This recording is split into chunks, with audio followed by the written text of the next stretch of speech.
En la Biblia se dice que fue una época oscura de la historia del mundo. Dios solo veía maldad y corrupción. Era muy dudoso que la humanidad siguiera existiendo. El cuento de Noé y del diluvio es uno de los más bonitos del Antiguo Testamento. Se han presentado pruebas científicas que demuestran un fondo veraz. Pero muchos especialistas cuestionan esas pruebas. ¿Se llegó a dar un diluvio tan poderoso como para erradicar toda vida en la Tierra? ¿Es posible que queden restos del arca de Noé? ¿Qué importancia tiene el monte Ararat y por qué le interesa tanto a la CIA? ¿Nos acercará la tecnología de vanguardia a solucionar los misterios de Noé y su diluvio? A lo largo de la historia de la humanidad han surgido numerosas historias sobre inundaciones cataclísmicas que se llevaban a la humanidad por delante. La más famosa es la de Noé y el diluvio universal. ¿Pero ocurrió de verdad? ¿Y puede la ciencia aportar pruebas que lo demuestren? Las asombrosas cualidades del Quick Bird han sido requeridas para resolver un misterio de más de 2000 años. Parte de su misión consiste en sobrevolar el monte Ararat, en el noreste de Turquía, de quien muchos dicen que fue el lugar en que acabó el arca de Noé. Tercera fase. Confirmamos el giro en el vídeo. Nos ha salido una separación bonita y sin pegas. Se espera que la captación de imágenes por satélite revele de una vez por todas los secretos que albergan las laderas del monte. El Quick Bird es solo uno más dentro del desfile tecnológico que desde hace 50 años examina este remoto y vedado lugar. El 17 y 18 de junio de 1949, un avión del cuartel general de la Fuerza Aérea Norteamericana en Europa volaba en misión secreta de reconocimiento en paralelo con el monte Ararat, en Turquía, a unos 4.200 metros. En el curso de esa misión captaron una enorme anomalía que sobresalía como saliendo del hielo. Es muy rectangular, muy ancha y presenta unos puntos negros simétricos.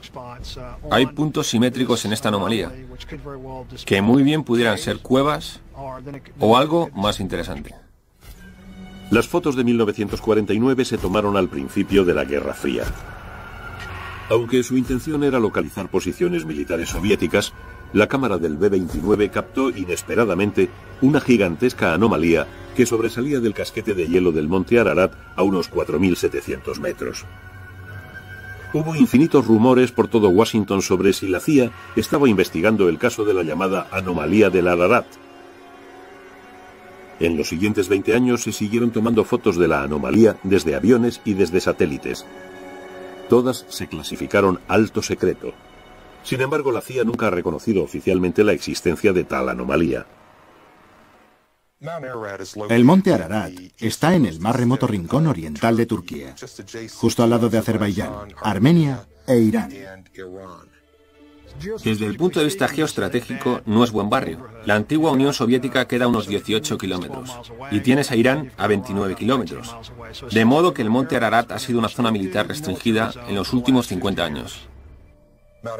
El monte Ararat en sí mismo alcanza los 5.200 metros, por lo que es un pico muy impresionante, muy ancho. En términos de volumen, puede que sea una de las montañas más grandes de la Tierra. Dada la altitud de la montaña, se producen todo tipo de variaciones climáticas según se asciende. Está recubierta de nieve la mayor parte del año, a veces con numerosas capas de hielo. Al pasar los años, se van formando capas de hielo una sobre otra, de modo que buena parte del hielo está formado por capas de hielo que se han ido depositando. Observarán que hay muchas nubes en esa zona.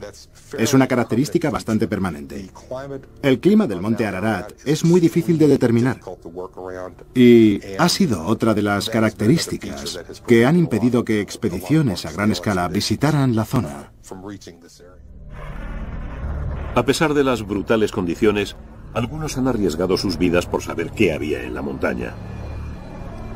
En el 275 a.C., el historiador Berosus declaró que había un barco en la cima del Ararat. Incluso en el siglo XIII, el muy viajado Marco Polo afirmó que había visto el arca de Noé allí mismo. Muchos otros siguieron sus pasos. ¿Por qué se pone la gente a buscar algo? Quiero decir, ¿por qué limitarnos al arca? También hay gente que busca el grial. Hay quienes buscan la Vera Cruz. A la gente le encanta tener algo tangible en lo que puedan poner la mano. Si se pueden encontrar piezas del barco y se pudiera estar razonablemente seguro de ellas en Turquía o en el monte Ararat, estaría demostrado más allá de toda duda razonable que la historia ocurrió. Entonces reflejaría adecuadamente la palabra de Dios. Si pudiéramos apuntar exactamente dónde se encuentra el arca, entonces sabríamos con seguridad que el texto bíblico es un auténtico texto histórico. El primer buscador moderno del arca fue un profesor alemán, el doctor Friedrich Parrot.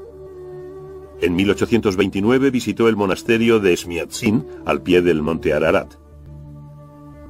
Declaró que los frailes le habían enseñado maderas, manuscritos y objetos originarios del Arca de Noé. Su libro impulsó a muchos otros a realizar el duro viaje a la montaña para ver lo que allí había. En 1955 el industrial francés Fernand Navarra, acompañado por su hijo, escaló la ladera noroeste del monte Ararat en busca del arca. Entraron por una falla del glaciar y descubrieron un trozo de madera de 1,5 metros. No se trataba de un tronco, sino de un trozo obviamente cortado con una herramienta. La película de Navarra y su libro El Arca de Noé, Yo lo toqué, provocaron una sensación internacional. Pero el descubrimiento se había realizado a más de 300 metros por debajo de la anomalía del Ararat. Y cuando se realizó la datación por carbono, se llegó a la conclusión de que era de los siglos IV o V antes de Cristo, es decir, demasiado reciente para venir del diluvio. La llamada de Dios también ha hecho subir a muchos otros por la helada ladera del Ararat. Mi amigo James Irwin fue el piloto del módulo lunar del Apolo 15. Caminó sobre la Luna y allí recogió muestras. Mientras paseaba por la Luna, se fijó en una piedra especialmente brillante y blanca. Mira eso, a que no sabéis lo que acabamos de encontrar. Creo que hemos encontrado lo que venimos a buscar. Una piedra, sí señor. Se acercó y enseguida comprendió que esa piedra iba a tener mucha importancia. De hecho, los geólogos la llamaron más tarde Piedra de la Génesis, porque era muy importante. Nos informaba sobre la génesis de la Luna. Jim Irwin me dijo más tarde, te lo juro por Dios, sentí como si alguien, y naturalmente, ¿quién podía ser sino Dios?, me tocara en el hombro y me dijera, mira eso. De modo que se obsesionó con la idea de que la inspiración divina le había hecho fijarse en esa roca y traerla de vuelta. Irwin, que siempre había sido hombre religioso, se hizo aún más devoto cuando volvió a la Tierra. Sintió la inspiración de escalar el Ararat para buscar el Arca de Noé.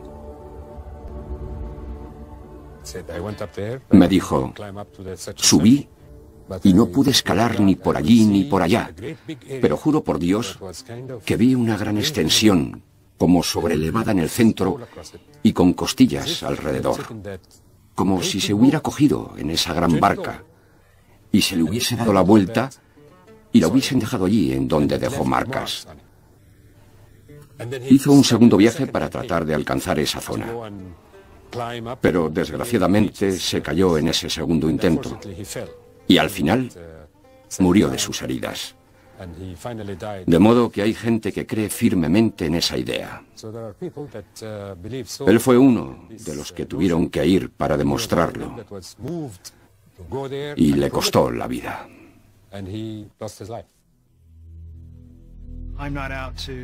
Yo no pretendo reivindicar, demostrar o no demostrar nada en absoluto a propósito del cuento de Noé. Lo que me fascina y me intriga es que nuestros servicios de espionaje se hayan interesado tanto por esta anomalía. Y es que es muy misteriosa. ¿Qué es la anomalía del Ararat? ¿Una formación natural de rocas? ¿Un avión estrellado? ¿Una antigua fortaleza? ¿O, como mucha gente cree, una antigua nave? ¿Podría ser una parte del arca original? ¿O podrá demostrar lo contrario la tecnología del siglo XXI?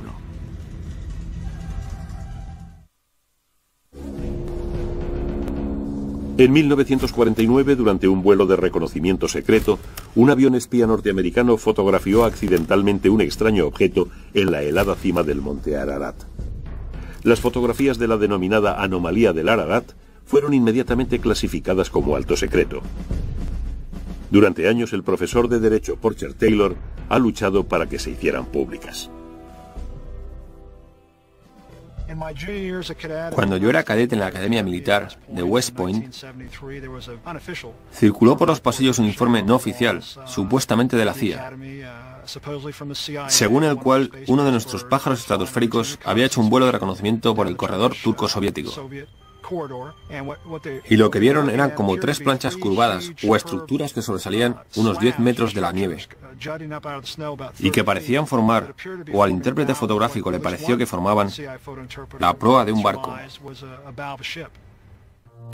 Este informe, mucho más basado en rumores que en hechos, disparó una larga y ardua investigación para descubrir la auténtica naturaleza de la anomalía del Ararat. Mis conversaciones, tanto oficiales como no oficiales, con miembros del espionaje fueron muy fascinantes, muy sinceras y muy intrigantes. En respuesta a mi petición, según la Ley de Libertad de Información, el Servicio de Información de la Defensa me entregó 5 imágenes en 1995. Las fotos 2, 4, 5, 6 y 23 de aquella misión en concreto. El Dr. Farouk es uno de los más eminentes geólogos del mundo. Trabaja en la Universidad de Boston y dirige el muy prestigioso Centro de Sensores Remotos. Tuvo la amabilidad de unirse a mi proyecto cuando le pedí concretamente que actuara como analista de imágenes independiente y racional. Las fotos de la Fuerza Aérea eran cualquier cosa menos claras. Se tomaron a distancia y oblicuamente desde un ángulo.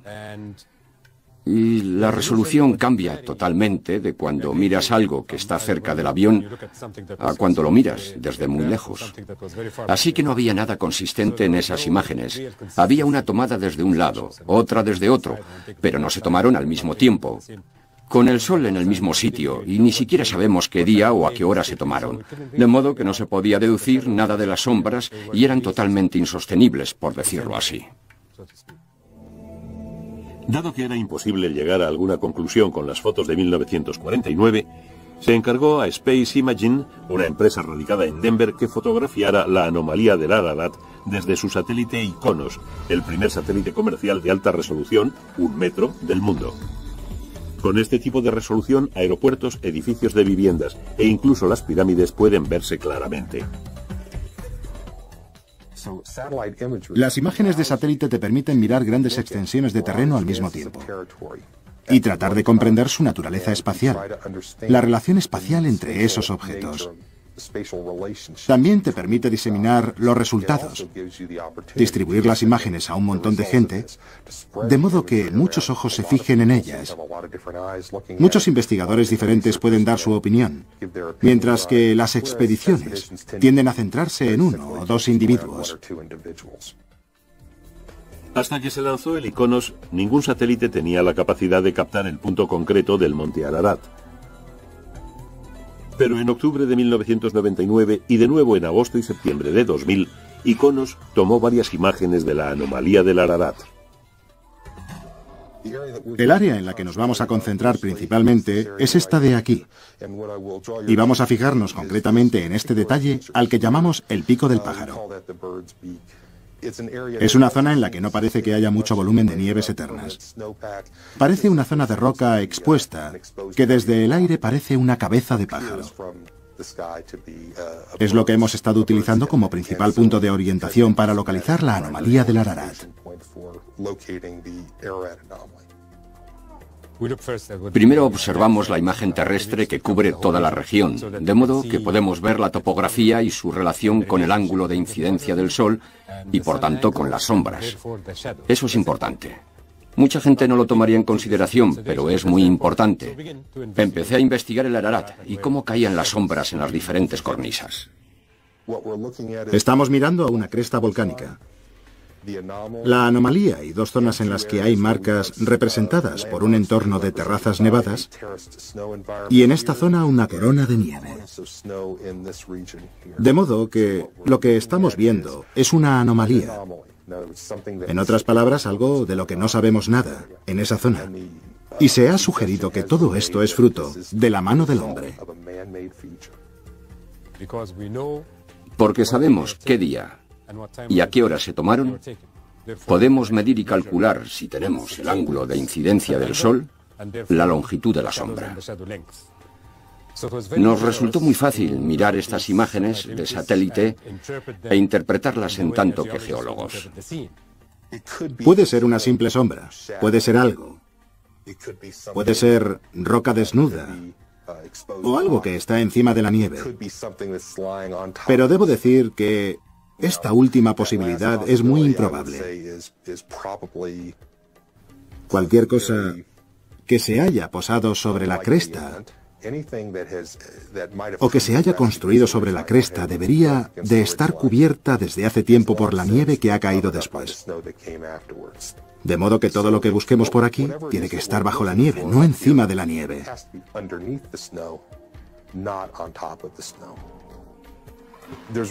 Solo se pueden encontrar dos tipos de materias ahí arriba: rocas o madera. Si miramos estas puntas de aquí y las insertamos en el contexto del Arca de Noé, podríamos decir que se trata de mástiles, es decir, elementos del barco que se han roto.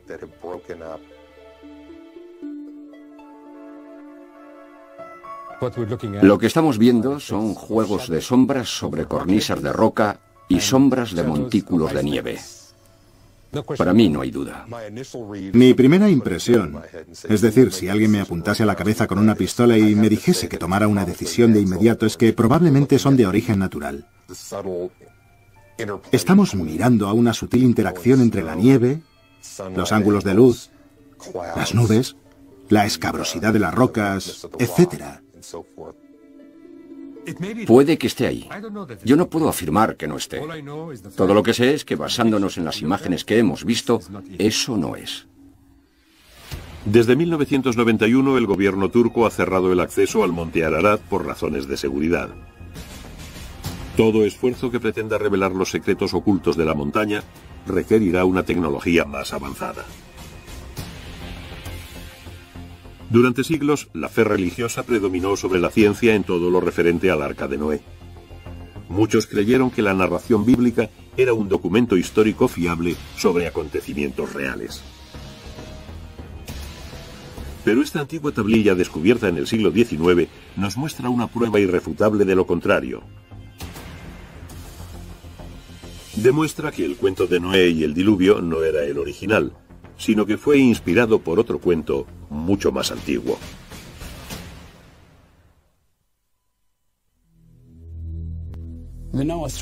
El cuento de Noé contiene todos los elementos principales del folclore: una amenaza contra la humanidad, el sentido de la precariedad de la vida, peligro y la posibilidad de relacionarse con lo numérico, es decir, con lo divino. Este cuento bíblico sobre el mal, el castigo, la supervivencia y el renacimiento se ha convertido en un elemento esencial de la historia sagrada de la civilización occidental. Los que consideran que se trata de una verdad literal creen que se trata de un informe sobre cómo toda vida estuvo a punto de desaparecer de la faz de la Tierra. El cuento de Noé es intenso pero corto. Solo ocupa los capítulos 6 a 9 del libro del Génesis.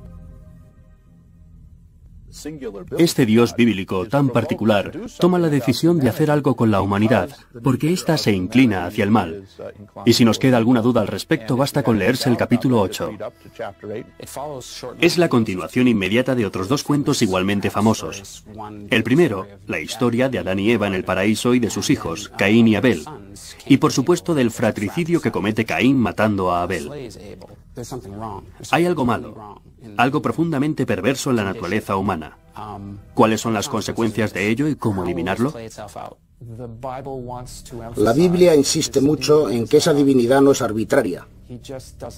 No es que decida matar a la gente y destruir el medio ambiente porque se levante un día con el pie izquierdo o por mero sadismo. Las historias bíblicas se esfuerzan mucho por demostrar que Dios fue provocado. Y decide salvar a lo que podríamos considerar lo mejorcito de una mala tropa. Noé resulta ser un buen tipo para ser humano. Ya me entiende. Entonces le dice a Noé que construya el arca. A lo largo del tiempo, infinitos artistas han intentado plasmar la impresionante nave de Noé. Quizá la visualización más vívida sea la de un alemán llamado Kircher. Sus dibujos, realizados en 1675, son tan detallados, tan concretos, que es como si hubiera estado allí para presenciar la botadura. En cuanto el arca se terminó, Noé introdujo en ella una pareja de cada especie. Lo que está en juego es la vida humana y la vida de los animales, y el objeto que va a mantenerlas es, por supuesto, una barca. Ahí están los dos motivos principales, el barco y el conjunto de la vida. Es un momento dramático, porque la humanidad pende de un hilo. ¿Sobrevivirá la humanidad o morirá? Al principio del diluvio, se abren las puertas del cielo y las aguas empiezan a caer. Esta es una poderosa imagen que deja atrás lo abstracto del asunto para darte una sensación de horror.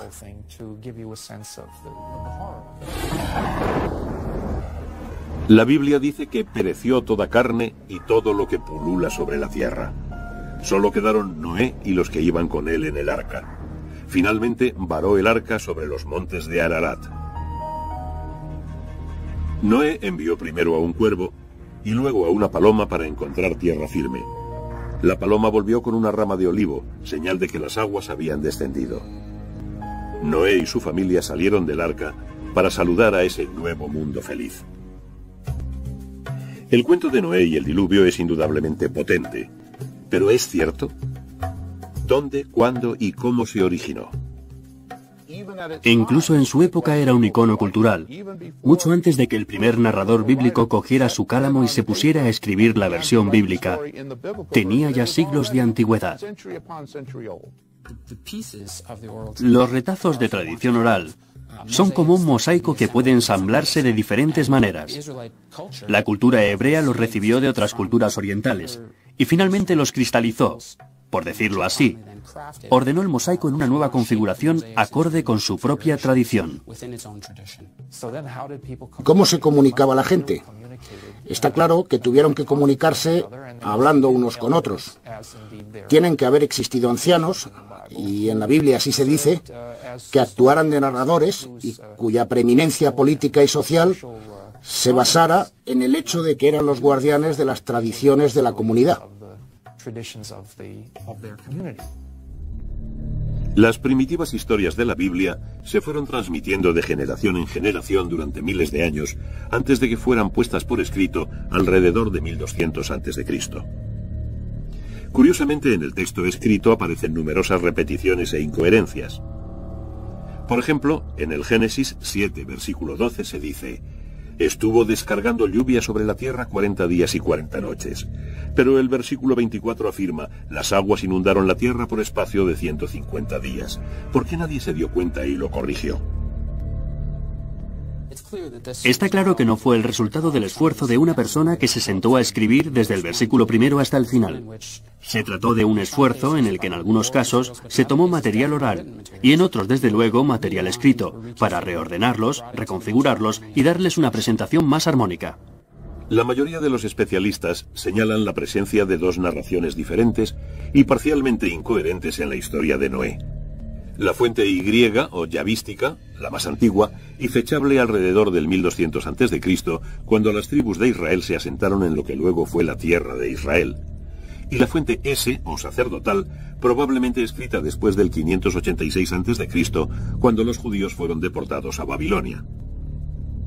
Lo que leemos actualmente en la Biblia de los Hebreos o Antiguo Testamento es una combinación, un esfuerzo por reunir las dos fuentes, Y y S. De modo que cuando se lee la historia se encuentran aparentes contradicciones. Es como si hubieran tomado Y y S y las hubieran barajado como cartas. Por un lado está Y y por el otro S. Las juntaron y tenemos, por ejemplo, 3 frases de Y y luego 3 frases de S, y así sucesivamente. Yo supongo, y no es que sea solo una suposición, es que no existe nadie a quien podamos preguntar, que los que reunieron las fuentes Y y S decidieron no discriminar cuál de las dos fuentes era la mejor, la más original, la más correcta. Decidieron juntarlas y que el lector o el oyente tomara su propia decisión, o bien insertar algunas marcas que están más allá de mi capacidad racional de comprensión para indicar cómo debían armonizarse. Los cuentos sobre el diluvio son comunes a numerosas culturas de todo el mundo. Solo en África estos mitos son relativamente más escasos. Hasta el siglo XIX los estudiosos estuvieron seguros de que la Biblia contenía la quinta esencia de la historia del diluvio, la fuente de la que habían salido todas las demás.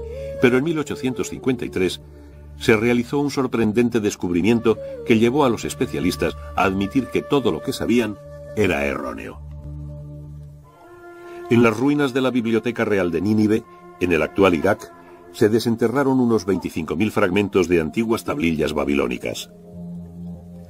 Se fecharon alrededor de 1700 a.C., es decir, unos 500 años antes de que se escribiera el Antiguo Testamento. Las tablillas estaban escritas en una escritura llamada cuneiforme. Cuneiforme significa de forma triangular, y es la palabra que utilizamos para referirnos a la manera en que se escribía normalmente en tablillas de arcilla, en las que se escribía con una caña de junco. Se le dio este nombre porque los elementos individuales de cada signo parecen un triángulo alargado.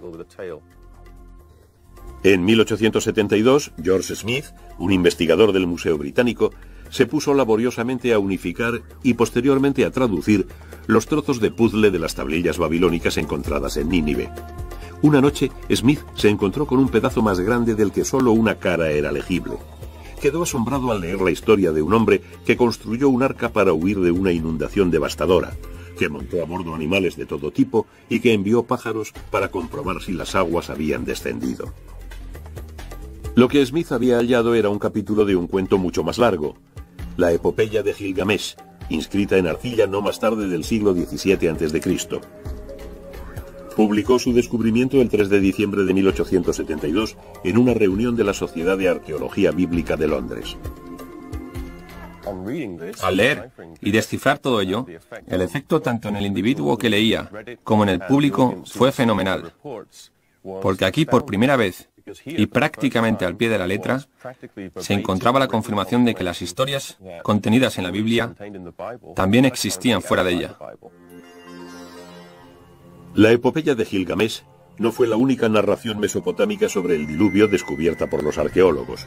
Otra historia, la sumeria, está fechada alrededor de 1800 a.C. Una tercera, la epopeya de Atrahasis, se inscribió en arcilla alrededor de 1700 a.C., pero en realidad es mucho más antigua. Todas estas historias cuentan cómo el mundo sufrió tal superpoblación de seres humanos que estos se volvieron demasiado ruidosos y los dioses no pudieron dormir. Para acabar con el ruido decidieron destruir la humanidad. Si se lee el cuento tal y como está escrito y no te informan de dónde proviene, sin duda se diría que viene de la Biblia. Es que es casi idéntico, es muy sorprendente. En muchos sentidos, estas leyendas mesopotámicas están estrechamente relacionadas con las bíblicas, no solo en la idea general de una inundación, sino incluso en algunos detalles concretos. Está la figura de Noé, que reúne a su familia y se sube a un arca, permanece en el arca durante un tiempo mientras el resto del mundo humano, se ahoga, y el arca queda varada en una montaña. Hay algunos asombrosos puntos de contacto entre las dos que indican que no pudieron darse accidentalmente. Dependen de una fuente común o de una tercera tradición que ha pasado a ambas. Los parecidos son tan estrechos en términos de estructura general, de estructura episódica. Por ejemplo, el hecho de mandar pájaros para buscar tierra firme. Esto sucede en el relato bíblico, y en el cuneiforme. Me resulta imposible concebir una situación en la que estos dos cuentos surgieran de manera independiente. Claro que esto plantea un par de preguntas adicionales. ¿Cuál fue el primero, el mesopotámico o el bíblico? Lo que está muy claro a propósito de las historias mesopotámicas, en particular la de Atrahasis, es que dos de sus versiones pueden fecharse muy precisamente, o con una precisión relativa a principios del segundo milenio antes de Cristo, de modo que no hay duda de que la tradición literaria mesopotámica que incluye estos dos relatos del diluvio es muy anterior a la hebrea. Ahí está el humo del disparo. Con esto hemos descubierto un material mesopotámico, del que sabemos que es mucho más antiguo que la versión bíblica. ¿Historias de diluvio cientos de años, si no miles, anteriores a la Biblia? ¿Cómo es posible? No hay duda de que esas historias están ahí, presentes en tablillas reales y legibles. Y no hay duda de que los pueblos cananeos y luego los israelitas conocían esas historias y sabían que eran buenas, es decir, que abordaban problemas fundamentales. La otra posibilidad en cuanto al Génesis es que fuera una historia incluida en las tradiciones del Génesis durante el exilio, cuando los judíos residían en Babilonia, e indudablemente tenía que haber gente entre ellos que conociera bien la cultura cuneiforme. La existencia de no uno, sino de 4 mitos sobre el diluvio hizo que muchos especialistas pensaran en la posibilidad de que se diera una inundación real sobre la que se basaron los cuentos. ¿Pero existió un gigantesco diluvio? ¿Y puede la ciencia demostrarlo?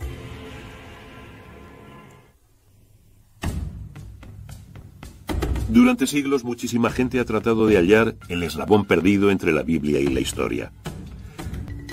Algunos se concentraron en demostrar que existió el arca. Otros creyeron que lo mejor era encontrar la prueba de que se dio una inundación global. Entre ellos, Sir Leonard Bully, hijo de un pastor inglés y destinado a seguir sus pasos. En 1922 empezó a excavar en la antigua ciudad de Ur, antigua capital de Mesopotamia, situada actualmente en un rincón perdido de Irak. En 1929, Bully realizó un hallazgo inesperado. Empezó a excavar en las ruinas de un túmulo de Ur y abrió un espacio hasta unos 15 metros por debajo de la superficie del túmulo. En ese espacio abierto vio la oportunidad perfecta de investigar los primeros periodos de la historia de Ur. Atravesó varios estratos de periodos de ocupación. Entonces, llegó a una capa más espesa de suelo estéril. No había nada. Ningún resto de ocupación humana. Bully atravesó la capa estéril y llegó hasta los estratos inferiores, que al igual que los superiores mostraban rastros de ocupación humana. La capa de suelo estéril era la prueba de que alguna catástrofe había obligado a los habitantes de Ur a abandonarla por un espacio de tiempo indeterminado. Llamó a varios de sus trabajadores, a varios de sus colaboradores, entre ellos a Max Mallowan, que luego se casó con Agatha Christie, y les preguntó qué pensaban que podía significar. No pudieron responderle nada. Y luego apareció su mujer, Catherine, un personaje muy interesante que Agatha Christie convirtió en víctima de asesinato en Muerte en Mesopotamia. Y Catherine dijo inmediatamente, está claro, fue el diluvio universal. Bully era un maestro de las relaciones públicas e informó al Times de Londres de inmediato. La noticia de que se habían descubierto nuevas pruebas de la existencia del diluvio de Noé se difundió a toda velocidad. Bully volvió a Inglaterra convertido en una celebridad. Trajo con él cajas de arena y de sedimentos del denominado estrato del diluvio, que luego vendió a un público enceguecido para financiar más excavaciones. Bully fue muy alabado por el significado de su descubrimiento. No creo que se mantuviera durante mucho tiempo, y en realidad no estoy seguro de que el propio Bully se lo creyera. Pero era un consumado artista de las relaciones públicas, y de una forma en que ningún investigador de campo lo había sido hasta entonces. Logró volver a enganchar al público con las excavaciones de Ur. Podría ser que en el mejor de los casos se hubiera descubierto una inundación local o regional, pero de ninguna manera una porción de cataclismo universal, como el que indican las historias mesopotámicas y bíblicas.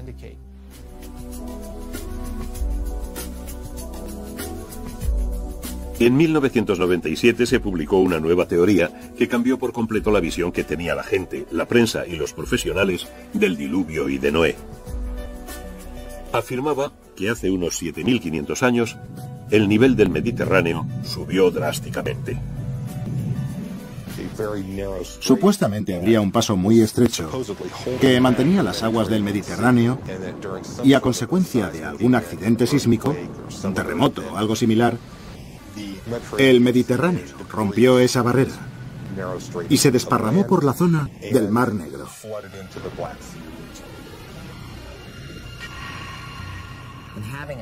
Al romperse, todo se derrumbó y el agua se desparramó por la zona derrumbada. Imaginemos una situación como la de las cataratas del Niágara, pero 10 veces más grande, con un gigantesco flujo de agua inundando el Mar Negro.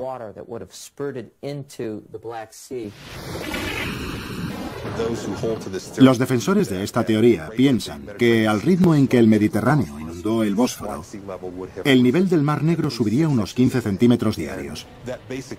Eso significa básicamente que cualquier asentamiento que existiera en la actual zona del Mar Negro quedaría anegado casi de la noche a la mañana. Tuvo que darse una pérdida de vidas masiva. Y eso habría sido considerado como un acto de Dios por la gente que vivía en esa época.